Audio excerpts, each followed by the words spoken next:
isiongea kwangu bali ya kwako, ya karakashanda na basini. Asante Bwana Yesu. Asante Bwana. Asifiwe. Bwana Yesu asifiwe sana. Tutaingia kabla kuanza leo ibada ya tofauti. Leo ibada ni ya tofauti. Mwambie hata mwenzio ibada ya tofauti.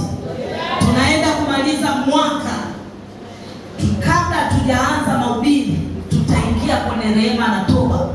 Ndio maelekezo yalopewa. Nyimbo zinaimbwa hapa, uwepo watu wanashangaa. Umekuja mwaka mzima, umekuja kwa ajili ya Bwana. Muinue Bwana. Mwambie Bwana, ninapotaka kuingia mwaka mwingine, matatizo yote ya mwaka huu usiingie nayo matatizo haya mwaka 2025.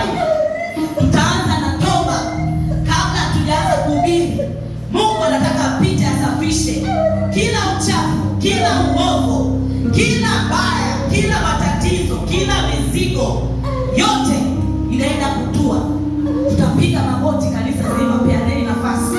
Mwenye kutaka kulala, mwenye kutaka kusujudu, tutaenda kwa kuomba toba ya mzigo. Ninaomba mwimbo na upako. Leo tunaenda kwa maombi hivi. Maombi yatakuwa machache. Toba, mwimbo na upako. Omba toba, matatizo yote yanaanza mwaka. Maombi yote, pale ulipoanguka, pale ambapo unakaa sana Mungu, pale ulipofanya makosa inayosi. Mwambie Bwana kama sijaanza kosa ndarabosha. Nikosa ndarabosha. Mwambie Bwana kana nami. Sifa inageuka. Takasa moyo wangu kwanza. Takasa moyo wangu kwanza. Nikawe msafi. Nikawe mweupe. Dawa iliyokuwa ya mzigo. Dawa ya neema. Ili ukamwone Mungu. Ili ukamwone Bwana.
Kwa kuondoa maovu yote, kwa kuondoa matatizo yote. Ingia kwa kumwambia Mungu na kushukuru wewe kwa kuniondoa kila ovu, kila popote ambapo sijakaa sawa, ambapo niko sana na masia rekesa tara na masia. Asante Bwana Yesu, asante kwa utakaso, asante kwa utakaso, asante kwa utakaso, asante Bwana Yesu, asante Bwana. Asante Bwana Yesu, hakika wewe Bwana unastahili, unastahili.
tuanze. Sijajua kwa nini, lakini Mungu mwenyewe alitaka iwe hivyo. Haleluya. Somo letu linasema kukubali kutengenezwa na Bwana. Kukubali kutengenezwa na Bwana. Kukubali kutengenezwa na Bwana. Unakubaliji kukubali? Unakubaliji kutengenezwa na Bwana? Ni kukaa katika maisha ya toba. Ukiwa mnyenyekevu, ukawa ni mtu wa kupenda kukubali kitu ambacho Mungu anataka, lazima uwe mtu wa rehema. Toba, toba. Mungu anataka wewe na mimi toba kila wakati. Toba tu sio tu ukifanya maovu. Toba tu sio tu umekuja kanisani. Ndio maana watumishi wenye upako mkubwa unakuta kila dakika 5 anaomba toba. Toba. Kwa maana unaweza ukawa umewaza mawazo ambayo hayampendeza Mungu. Umeongea maneno ambayo yanamuudhi Mungu. Umetenda matendo ambayo Mungu hajafurahishwa. Tabia hajaifurahisha. Matendo hajafurahisha. Kwenye kutimiza wajibu wake labda yamkini hajafurahi. Ndio maana tunaomba toba. Toba. Ukikubali Mungu akutengeneze, lazima ukubali kunyenyekeza. Unaponyenyekea mbele za Bwana ndiyo toba. Ili Mungu akutengeneze, unampa Mungu nafasi ya kukuangalia, ya kukuchunguza, ya kukuona kwamba mwanangu amekaa katika sehemu sahihi. Mwanangu amekuja mbele zangu akilia kwa ajili ya hii toba. Hakuna mwanadamu ambaye yuko kamilifu, ni Yesu peke yake. Wanadamu ndio maana hatuko kamili. Haleluya. Nitaomba unisomee kitabu cha Yohana wa kwanza sura ya 1 mstari wa 8. Naomba, mimi ninasali, mimi ninafunga, mimi ni mtakatifu. Unajinunulia haki.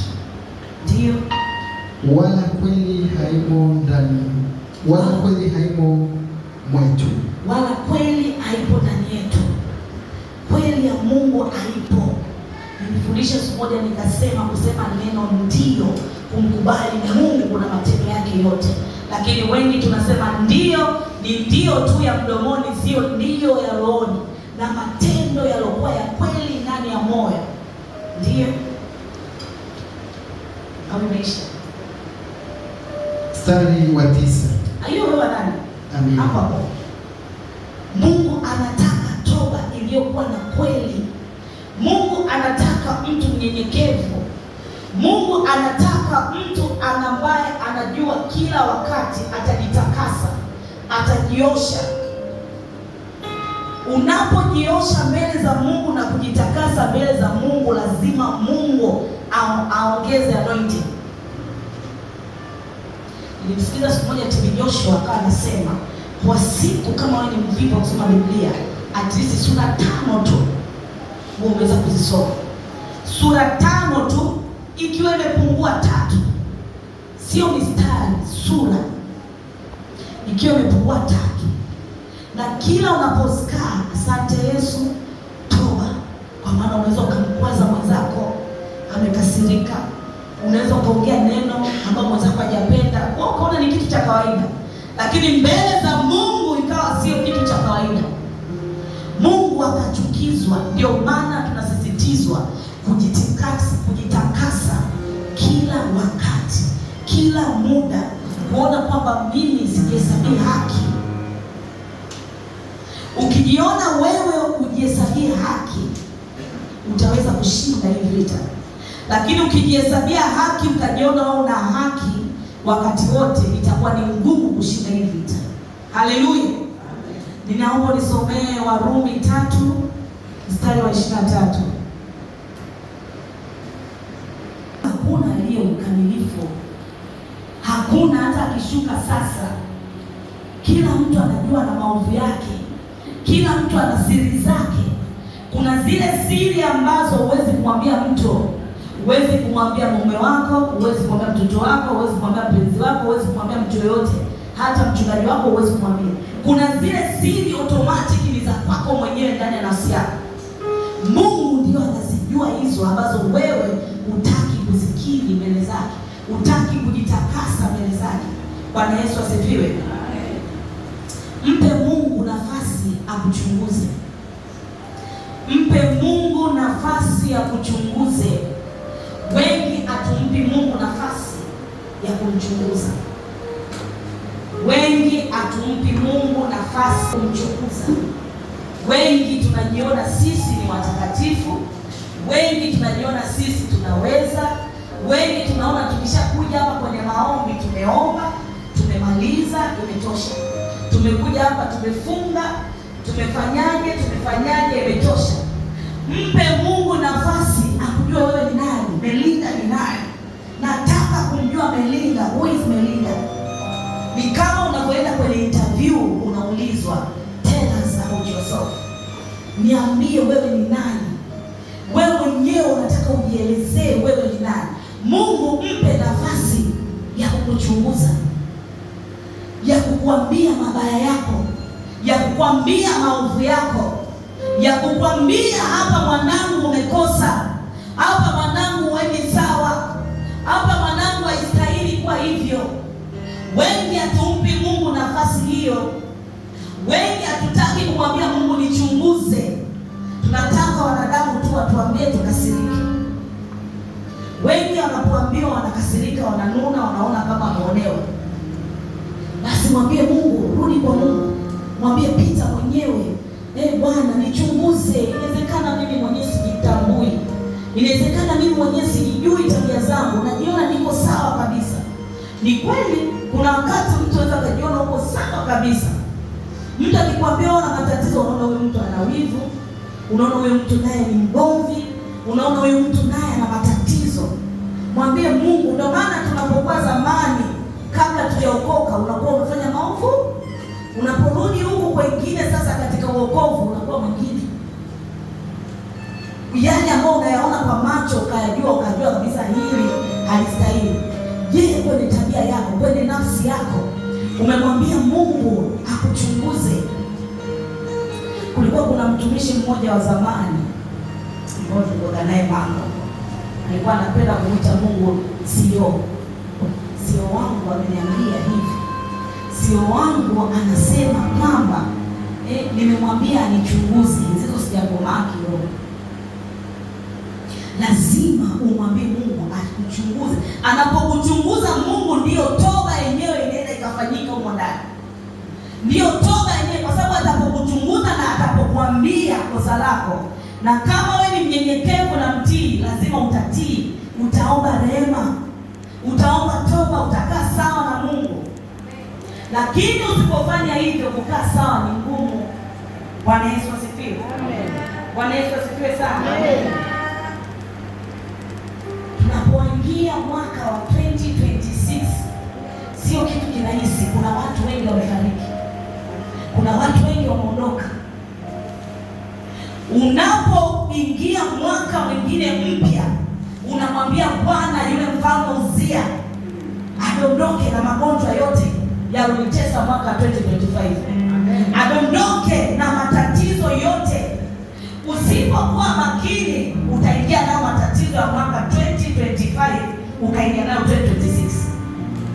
Usipokaa vizuri na Mungu utaingia na matatizo ya mwaka huu ukaingia nayo mwakani, mwaka unaofuata unaingia. Bwana Yesu asifiwe. Lazima kujitakasa, lazima kuchunguzwa, lazima. Ndio makanisa unakuta au sehemu nyingine kuna ile scan, watumishi tunaskaniwa, na scan, rehema zinapita, rehema zinapita, rehema. Hakuna leo mkamilifu. Mungu anakuambia anguka, kumuta, endelea, kuliko yule mwovu anaendelea kukaa pale pale, ndio anapotea kabisa. Yeye anachotaka rehema. Kwa wanadamu ni ngumu kwenda upande wa rehema. Mungu anakuwa ameshakuachilia, wanadamu hajakuachilia, bado anakuhukumu, na kati Mungu ameshakurehemu. Bwana Yesu asifiwe. Bwana Yesu asifiwe sana. Halo. Tunapoingia huu mwaka mpya, tumwambie Uzia, mfalme Uzia alipoanguka magonjwa yaanguke, magonjwa yafe, magonjwa yateketee, shida ziteketee, maumivu unaopitia mwaka huu yote yateketee, ubaya unaopitia mwaka huu uteketee, kutokujijua mwaka huu unapoingia mwaka mpya ukajitambua, kutokuwa katika hali nzuri ya kiuchumi unapoingia mwaka huu, lazima umwambie Bwana, tembea na mimi. Bwana, kuwa na mimi, usiniache, usinipite. Unapokaa sawa na Bwana Mungu lazima anyooshe. Unapokaa katika maisha matakatifu, labda niwaambie utakatifu unayo baina ya mtu na Mungu ni utayari wa matengenezo ambayo mtu baina yake na Mungu. Huo ndio utakatifu. Unapokaa katika toba, unapokaa katika nafasi, lazima Mungu akuinue, lazima Mungu afanye kitu na wewe. Kuna mtu zamani alikuwa ananiambia, alisema siku moja, nilikuwa naomba Bwana, sina tena kula, nikamwomba Bwana sana siku hiyo, nikapiga teke hivi nikaona 5,000. Unaweza ukashangaa ukasema huyu ni mwongo.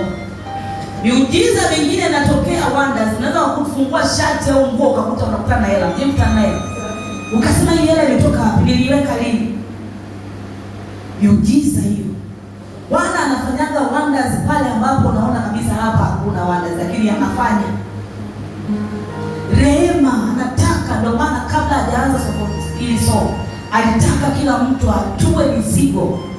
Lazima umwachie huyo mfalme Uzia aondoke na vitu vyake vya 2025. Lazima umwambie matatizo, mizigo ulobebeshwa. Kuna wengine wamebebeshwa mizigo ambayo sio ya kwao.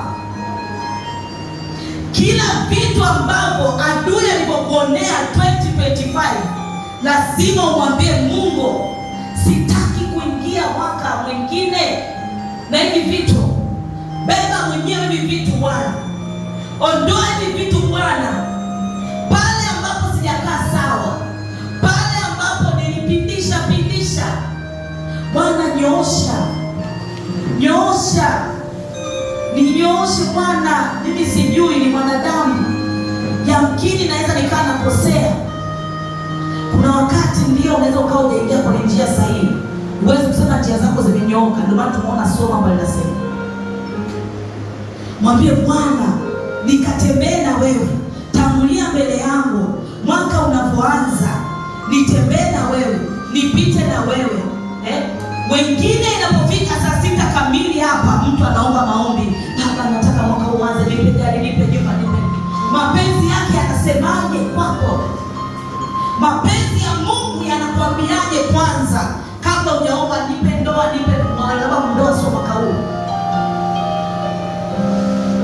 Mungu mapenzi yako yatimie, utakacho kifanyike. Unamwambia Bwana hivyo. Au wengi tunafanya mapenzi yetu, sio mapenzi ya Bwana. Ukifanya ya kwako ndio unajichelewesha. Mungu anaangalia moyo, kama kuna tamaa ndani yako. Moyo wenye kiburi unakusababisha wewe kutovuka. Moyo wenye kiburi unakusababisha wewe usimuone Bwana. Kwa maana kiburi kinakuwa kimetanda ndani ya moyo wako, unyenyekevu haupo ndani. Ndio maana Bwana anataka toba la kila wakati, ya kila dakika, toba ile rehema zake zipite. Sasa leo mahubiri machache, tumemaliza mahubiri. Nataka tuingie kwenye maombi sasa ya mwisho kabla hajaingia mahubiri wa pili. Maombi ya kumwambia Bwana, mfalme Uzia ulionitesa mwaka 2025, ulobeba magonjwa, uloiba pesa zangu, uloiba watoto wangu, uloiba ndoa yangu, uloiba vitu vyangu, uloniangusha kwenye huduma, uloniangusha kwenye elimu. Mwaka wa 2025 unapoingia, ninaenda kuwa mshindi. Ushindi lazima tuite ushindi, lakini lakini ushindi hauji rahisi kama wewe mwenyewe hujakaa sawa. Nimesema na nitarudia kabla tujaingia katika haya maombi, usipokuwa careful unajikuta unaingia mwaka mwingine na matatizo yale ya mwaka jana. Kuwa makini, be very careful. Ingia kwenye toba ya kila wakati. Bwana atatutana na Bwana. Tusimame. Nataka kila mtu ajipe nafasi. Mwenye kulia, mwenye kufanyaje mbele za Bwana ni yeye mwenyewe na Mungu wake. Usimwangalie mtu. Ni wewe mwambie Bwana unapoingia mwaka mwingine 2026. Mwambie Bwana, mimi nakung'ang'ania kama Yakobo alivyomng'ang'ania yule malaika. Uondoke hapa mpaka unibariki. Na mwambie Bwana, nimeacha kitanda, leo ni mwaka mwingine, sio siku ya kawaida. Ndio maana Waisraeli unaona walihamishwa usiku. Walihamishwa usiku kutoka katika ile nchi kuelekea nchi nyingine. Usiku kwa usiku, usiku kwa usiku. Kwa maana kuna kitu kipya Bwana anaenda kukitenda. Ukiwa careful, unaenda kupokea award mwaka huu. Kwenye maombi ya wewe na Mungu wako. Ukitaka kumchungulia mwenzako anafanya nini, na maana wewe hujazama kwenye maombi. Wewe hutaki